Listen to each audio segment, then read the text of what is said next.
ನಾಡಿನ ಮುಖ್ಯಮಂತ್ರಿ ಯಡಿಯೂರಪ್ಪನವರದ್ದು ತುಂಬಾನೇ ಗಂಭೀರವಾದ ವ್ಯಕ್ತಿತ್ವ, ನಗುವುದೇ ಕಡಿಮೆ.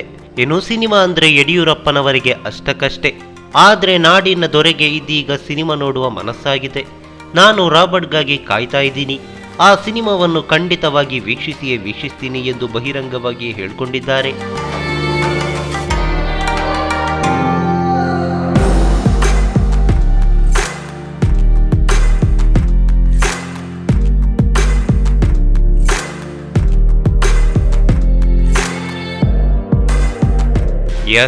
ನಿನ್ನೆ ವಿಕಾಸಸೌಧದಲ್ಲಿ ರಾಜ್ಯ ಕೃಷಿ ಇಲಾಖೆಯ ನೂತನ ರಾಯಭಾರಿಯಾದ ದರ್ಶನ್ ಅವರ ಅಧಿಕಾರ ಸ್ವೀಕಾರ ಸಮಾರಂಭ ನಡೆದಿತ್ತು.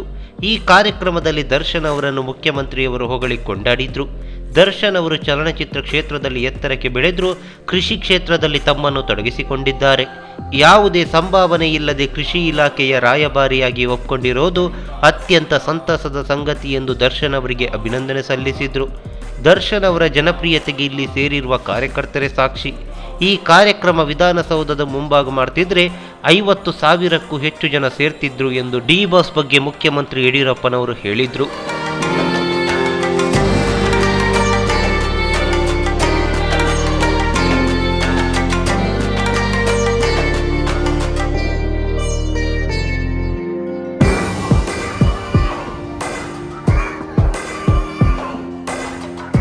ಹೀಗೆ ಮಾತನ್ನು ಮುಂದುವರಿಸುತ್ತಾ ಮಾರ್ಚ್ 11ರಂದು ರಾಬರ್ಟ್ ಚಿತ್ರ ರಿಲೀಸ್ ಆಗ್ತಿದೆ.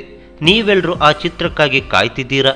ನಾನು ಕೂಡ ರಾಬರ್ಟ್ ಚಿತ್ರವನ್ನು ನೋಡಿ ಸಂತೋಷ ಪಡ್ತೀನಿ ಎಂದು ಹೇಳಿದ್ರು. ಅಷ್ಟೊತ್ತಿಗಾಗಲೇ ಕಾರ್ಯಕ್ರಮದಲ್ಲಿ ಡಿ ಬಾಸ್ ಘೋಷಣೆಗಳು ಮೊಳಗಿದವು.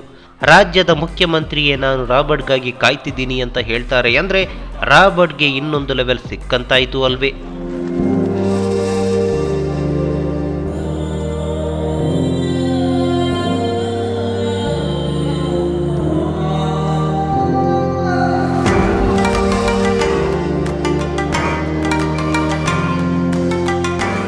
ಈ ಮಾಹಿತಿ ನಿಮಗೆ ಇಷ್ಟವಾಗಿದ್ರೆ ಲೈಕ್ ಮಾಡಿ, ಶೇರ್ ಮಾಡಿ, ಹಾಗೆ ನಿಮ್ಮ ಅನಿಸಿಕೆ ಅಭಿಪ್ರಾಯಗಳನ್ನು ಕಾಮೆಂಟ್ ಬಾಕ್ಸ್ನಲ್ಲಿ ಬರೆಯಿರಿ. ನೀವು ನಮ್ಮ ಕೋಸ್ಟಲ್ ಕನ್ನಡ ಯೂಟ್ಯೂಬ್ ಚಾನಲ್ಗೆ ಸಬ್ಸ್ಕ್ರೈಬ್ ಆಗಿಲ್ಲ ಅಂದರೆ ದಯವಿಟ್ಟು ತಕ್ಷಣವೇ ಸಬ್ಸ್ಕ್ರೈಬ್ ಬಟನ್ಗೆ ಕ್ಲಿಕ್ ಮಾಡಿ. ಹಾಗೆ ನಮ್ಮ ಪ್ರತಿ ಅಪ್ಡೇಟ್ಸ್ಗಳನ್ನು ಶೀಘ್ರದಲ್ಲೇ ತಿಳಿಯಲು ಪಕ್ಕದಲ್ಲಿರೋ ಬೆಲ್ ಐಕಾನ್ಗೆ ಕ್ಲಿಕ್ ಮಾಡಿ. ಹಾಗೆ ನಮ್ಮ ಹೆಚ್ಚಿನ ಅಪ್ಡೇಟ್ಸ್ಗಳಿಗಾಗಿ ಕೋಸ್ಟಲ್ ನೆಟ್ವರ್ಕ್ ಫೇಸ್ಬುಕ್ ಪೇಜ್ಗೆ ವಿಸಿಟ್ ಮಾಡಿ. ಧನ್ಯವಾದಗಳು.